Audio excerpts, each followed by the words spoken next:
Hi everyone, welcome back to another video. In today's video, I'm going to simply lay out for you guys 5 steps to sell t-shirts on social media. This is going to be a very straightforward video, but as always, this is very important if you're selling t-shirts online. Hey everyone, welcome back to the channel. If you're new here, my name is Greg, and I like to talk about online entrepreneurship and share the resources that I wish I had along my journey. So if you're interested in those things, feel free to look around the channel and consider subscribing. So if you are new to selling t-shirts, or if you have been selling them for a while using print on demand, this is going to be a crucial video for you. I'm going to be showing you in this video the 5 steps and exactly what you need to know about them to sell t-shirts using social media. The very first thing that we need to cover is that there is going to be no paid advertising. No matter what, when we're selling t-shirts online using print on demand, you do not need to use paid ads. No Facebook ads, no Google ads, no Instagram ads, none of that. I'm going to leave it at that for the extent of this video, but if you want more information on why paid advertising doesn't work for this and why it's not the best idea, I'll link a video in the description that'll go into detail on what you can expect if you're spending money on paid ads. If you're seeing this, it means it's not working and why. That will all be down in the description and why I advise not using paid advertising. The next thing before we break down this entire strategy is that Instagram is by far going to be the best platform for free social media advertising to sell t-shirts with print on demand. That statement is coming from years of experience. I've tried Facebook, I've tried Twitter, I've tried Pinterest, I've tried Instagram. But essentially what I'm getting at is Instagram has by far outperformed any of these platforms, and it's completely free to do. I think it has a very simple setup as well. So if you follow along with this 5-step strategy, it uses Instagram solely, and I think you'll get great results from it. So without further ado, let's get right into what these 5 steps are and how you use them on Instagram to sell more t-shirts. The very first step is you need to go over to your Teespring account and you need to create a niche specific storefront. The second step is you then need to go over to Instagram and create a niche specific Instagram page. The third step after that is you need to add your niche specific storefront link into your Instagram bio in the website box. Step 4 is now you start posting photos of your niche specific products that are offered in your storefront.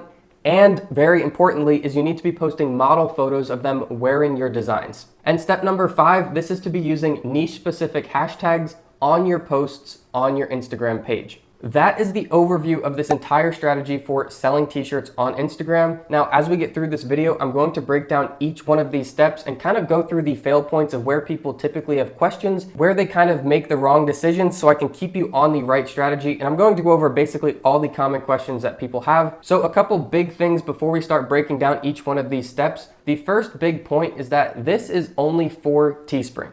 Now, if you guys have been watching other videos on the channel, you know that I'm always recommending Teespring, Merch by Amazon, and Redbubble. That should be your big top 3 portfolio for print on demand. The reason for that is all 3 of those are big players. They get a lot of traffic every month organically, and they do marketing for you. And most importantly is they're all 3 non-exclusive. So if you create one t-shirt design, you can upload that to Teespring, you can upload that to Merch by Amazon, and you can upload that to Redbubble. The same design on all 3 of these sites.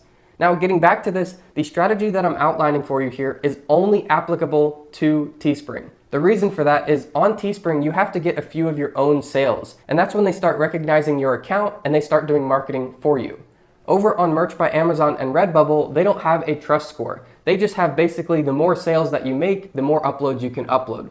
But with that said, they start marketing for you right away. So you don't have to do this strategy for Merch by Amazon or Redbubble because they're going to be adding you to the marketplace and getting you organic views right off the bat. Now, if you're coming to this video and you use Shopify, whether that's Printify or Printful for your print on demand, then know that yes, you still can use this Instagram strategy. These 5 steps will still be perfectly applicable to you and your Shopify store. The only difference here is that on Teespring, we do this temporarily. We're only using this Instagram to get a few of our own sales to get our trust score enabled, and then Teespring starts doing marketing for us.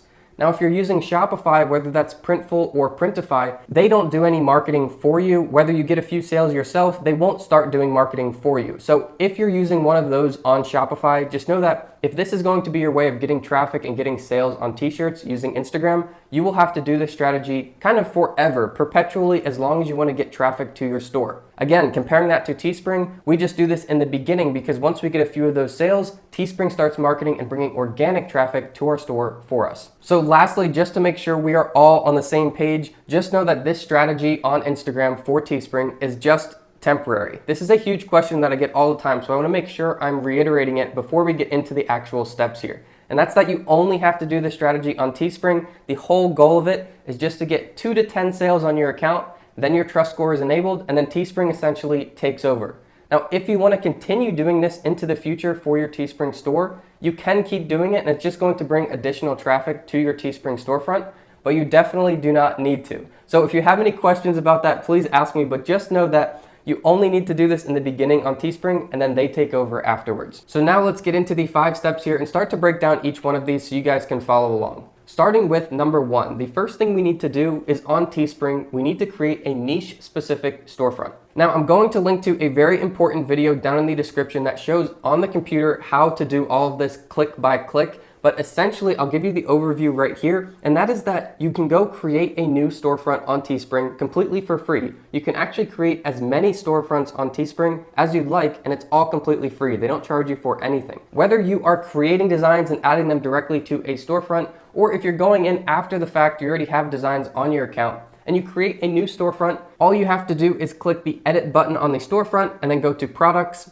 add products, and you can actually just click the check marks to add different products to that store. And the idea here is to make all of the products that are in this storefront niche specific. Now, if you're not familiar with what a niche is, it's basically one specific topic. So for a very general example here, you could do rock climbing. Your whole storefront, you're only going to add designs in there that are specific to rock climbing. Now, later in this video, I'm going to explain why that is so crucial, but just know that the storefront you're creating has to be niche specific, and the designs going in it have to be only about that niche. You don't want to mix in different topics. Now, if you have experience with print on demand and you've been on Teespring for quite some time, you have listings uploaded, then you may be able to just go and create a storefront and add designs that are already related to each other in a specific niche. However, if you are newer to Teespring, you don't have a lot of designs on your account already, then you may want to do some research on what niche to start with. If you need help with that, I recommend using a niche research tool. That'll make the process way easier instead of you just blindly guessing on what topic you think is going to do best. So if you need some help with picking a niche to start with for this whole process, I'll link a video in the description that goes over how to use a niche research tool and how to find a good niche to start with. So that's basically the first step on Teespring, is creating a niche specific storefront.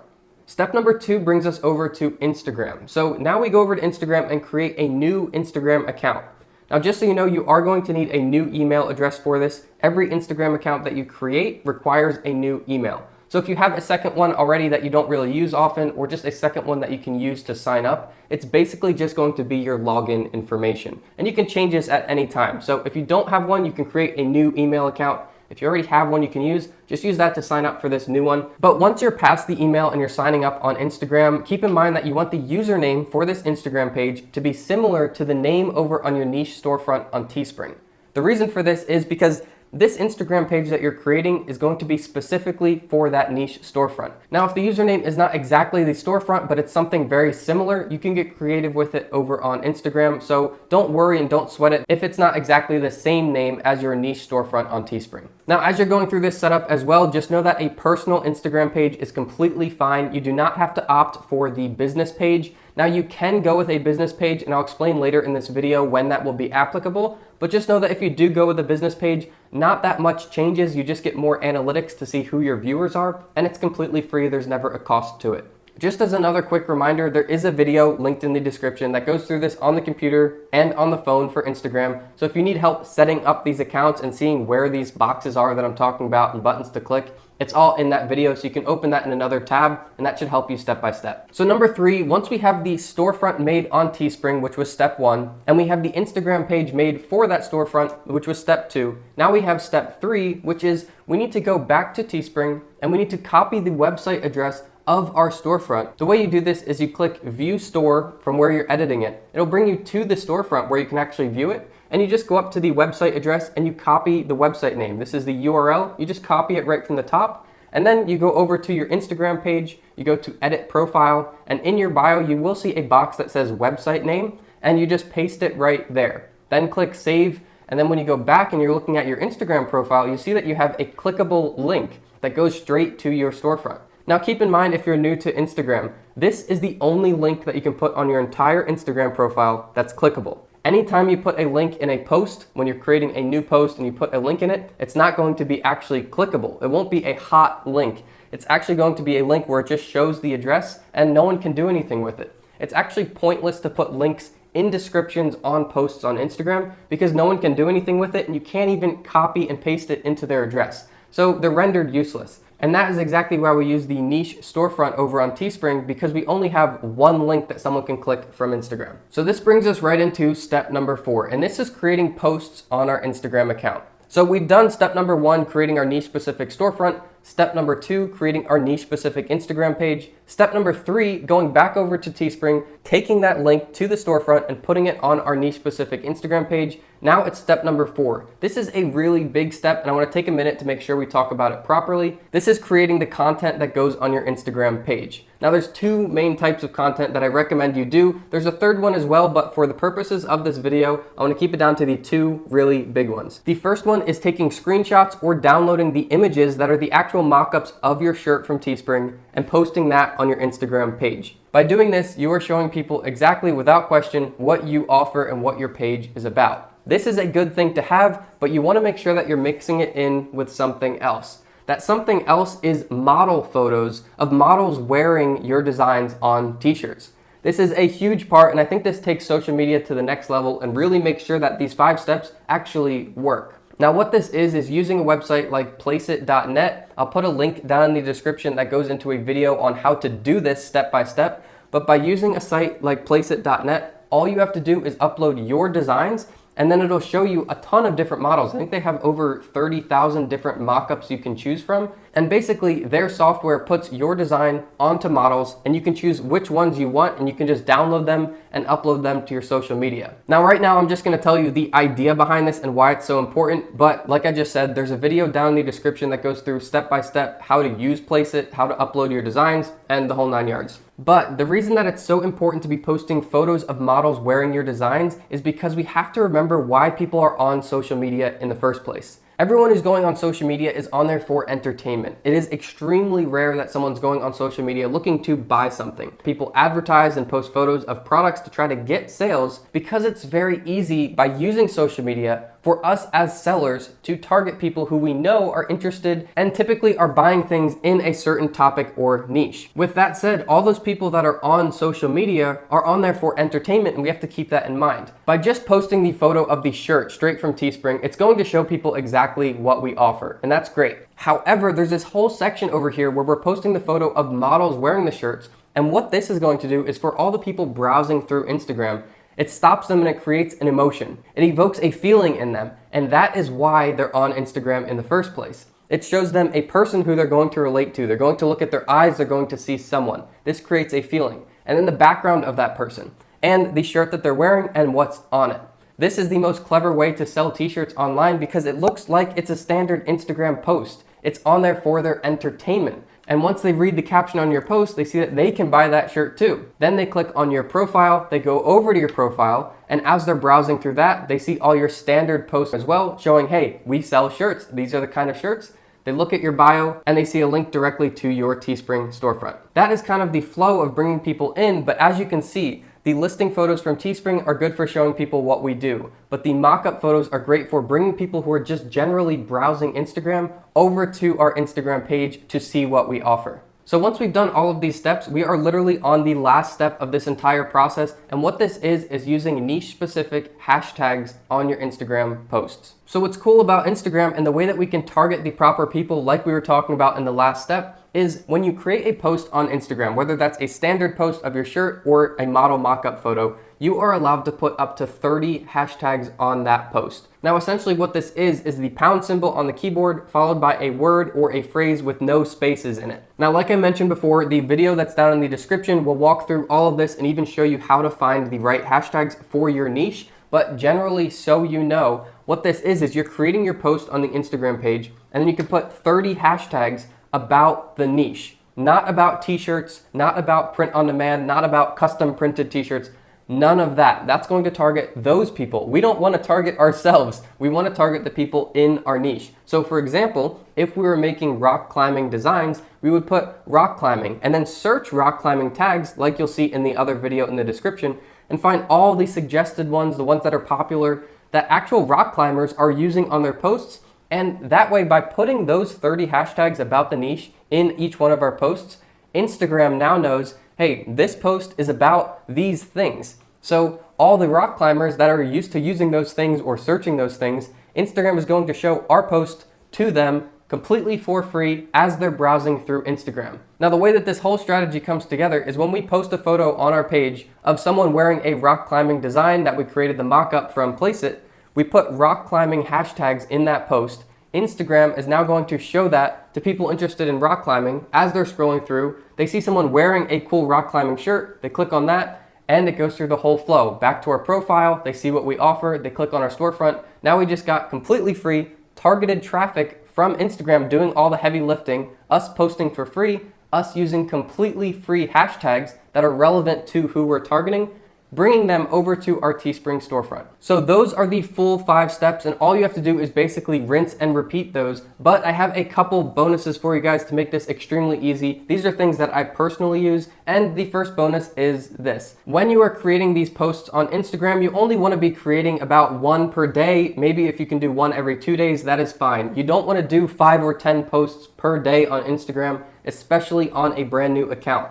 Instagram's system and their algorithm will see this as spam, and they think that you are a robot doing this behind the scenes, so they will ban your account. So make sure when you're starting out with Instagram, just do 1 post per day, maybe 1 every other day. But the big bonus here is you can use websites to automate that posting for you. The website I personally use is later.com, and the best thing is it's completely free to use, so you don't have to pay at all. They do offer paid plans, but just know from experience, you can use the free plan completely for free, and it works sufficiently for what we need it for. So basically, if you're using later.com, what you can do is you can log on your computer, and you can schedule out basically a whole month's worth of posting on Instagram in an hour or 2. So in the beginning of every month, what you can do is just spend an hour or 2, put all your posts on the Later calendar, and it'll post to your account completely for free for you automatically. So you don't even have to look at your phone. You can check back in next month. Now, if you are going to use later.com, this is where you'll have to convert your personal Instagram account over to a business Instagram account. And like I said before, this is completely free. It only takes a couple clicks to do. And basically this just enables the functionality for later.com to post onto your Instagram account for you without you actually doing it yourself. Now, the next bonus, and actually the last bonus for you guys in this video, is what metrics you need to be following for Instagram to see that this is working properly and you're doing everything right. Now, the reason I bring this up is because a lot of people ask me, how many followers do I need to have on Instagram to tell that this is working? And actually, followers are not important at all. A lot of the purchases that come from Instagram are impulse buys. Think along the lines of gifts or novelty items that people are buying. They like that design and they just want it. Or it's someone's birthday or holiday coming up and they know that they like this topic and that person likes this topic as well. So they get them a gift, and it kind of shows the connection between them, and it's just a cool gift to get for them. Now, these impulse buys are actually very different than repeat customers. In different business models, you have different types of customers. In print on demand, and especially selling t-shirts with social media, it's impulse buys. That's what it's always going to be. It's not where people are going to follow you and purchase every month a new shirt. So the followers really don't matter. Rather, the 2 metrics that you need to be tracking on Instagram are 1, how many likes are your posts getting? And 2, how many people are clicking on the link that goes to your niche specific Teespring storefront. These are the 2 metrics that you need to be tracking, because the first one, tracking how many likes each one of your posts are getting, is going to tell you as the Instagram page owner that the hashtags that you're using are the right ones, and Instagram is suggesting them to the right people. Once you start getting between 50 and 100 likes per post, you know that your hashtags are good. The type of content you're creating and the hashtags you're putting with it is being shown to the right people, and they are relating to it enough to like it. In the beginning, since you have a new Instagram account, you may see that the likes are only between 5 and 10 per post. This is pretty low, but it's because you have a brand new account. Once you start to build up some credibility with the Instagram algorithm and you're posting regularly and they see that it's good content, then they will start to show that to more people and suggest it based on the hashtags you're putting in. So yes, give it some time, but once you see that you're between 50 and 100 likes per post, that is a good amount of likes, and that means that that metric is doing well. The other metric you want to be looking at is how many people are clicking on your storefront link that's in your bio on your Instagram page. Now, if this number is not going up, then you need to look at the call to action that's in the description of each post that you're making. Like we were saying before, you can't actually put a clickable link in each post that you're making. But what you can do is put a call to action. And essentially what that is check out our bio for the link, or link in the bio, or check out more shirts by clicking the store link that's in our bio. You can get creative with this call to action, but just make sure that one way or another, you are letting the viewer know that if they go to your profile, they can click a link that'll go to your storefront and show them more items like that. I'm going to link up 2 videos now. They will also be linked in the description, but the first one up top is going to be the step-by-step click-through of all of this, and the one below it is going to be the Placeit one on how to create the mock-up photos for your Instagram page. As always, if you like this, feel free to give it a thumbs up. If you have any questions, let me know in the comments, and I'll be seeing you guys in the next video.